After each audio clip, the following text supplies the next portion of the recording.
एक बार राजा परीक्षित शिकार के लिए जंगल में भ्रमण कर रहे थे, जहां उनका सामना कलयुग से होता है। वह अपने आने का कारण राजा परीक्षित को बताता है कि द्वापर युग का अंत हो रहा है और कलयुग का प्रारंभ हो रहा है, और वह कलयुग अब उनके राज्य में प्रवेश करना चाहता है। राजा परीक्षित उसे बलपूर्वक रोकना चाहते हैं। तब कलयुग सचेत करते हैं कि काल को बदलने से कोई नहीं रोक सकता।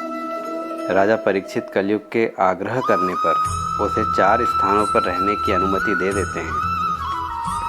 वह 4 स्थान है जहाँ पर असत्य बोला जाता है, जहाँ पर मद्यपान होता है, जहाँ पर स्त्री संसर्ग होता है और जहाँ पर हिंसा होती हो। इन 4 स्थानों में कलयुग का निवास हो सकता है, लेकिन कलयुग कहता है कि ये चारों स्थान पृथ्वी पर सीमित है।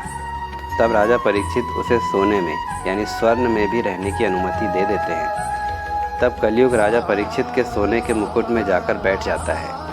उस दिन राजा परीक्षित शिकार के लिए भटकते हुए भूख और प्यास से बेहाल ऋषि समीक के आश्रम में जा पहुंचते हैं। उस समय ऋषि समीक ध्यान में लीन थे। राजा उनसे पानी मांगते हैं, परंतु समाधि में लीन होने के कारण वह कोई उत्तर नहीं देते हैं। तभी कलयुग, जो कि राजा परीक्षित के मुकुट में बैठा हुआ था, वह राजा को मुनि को उनकी आज्ञा न मानने पर मृत्यु दंड देने के लिए उकसाता है।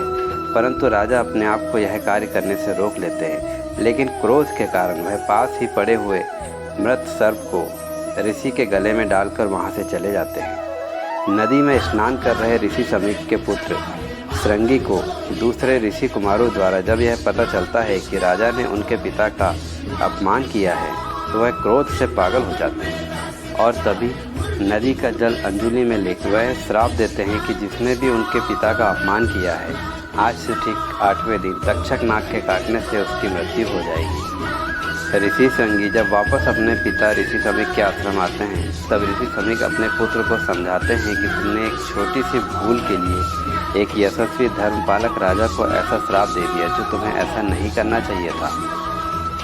जब राजा परीक्षित वापस अपने महल में पहुंचते हैं और जैसे ही वह अपना मुकुट अपने सिर से उतारते हैं, तो उन्हें सिर पर बैठे हुए कलयुग के द्वारा करवाए गए अपराध की ग्लानि होती है। ऋषि समीक भी राजा से मिलने महल पहुंच जाते हैं। राजा परीक्षित ऋषि समीक का आदर सत्कार करते हैं।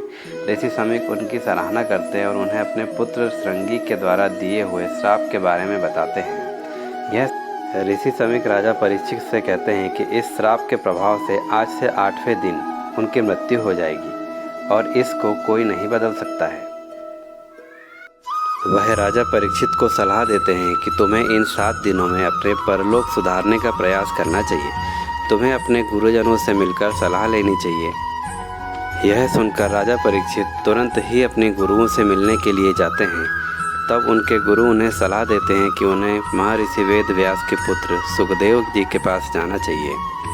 जब राजा परीक्षित सुखदेव जी के पास पहुंचते हैं और उनसे कहते हैं कि मृत्यु के द्वार पर खड़े हुए मनुष्य को क्या करना चाहिए, तब सुखदेव जी महाराज कहते हैं कि वैसे तो हर मनुष्य हर समय मृत्यु के द्वार पे ही खड़ा है, किंतु मनुष्य को उसका ध्यान नहीं रहता है। इसीलिए हे राजन, मनुष्य को मोक्ष की प्राप्ति के लिए श्रीमद् भागवत पुराण कथा का श्रवण करना चाहिए।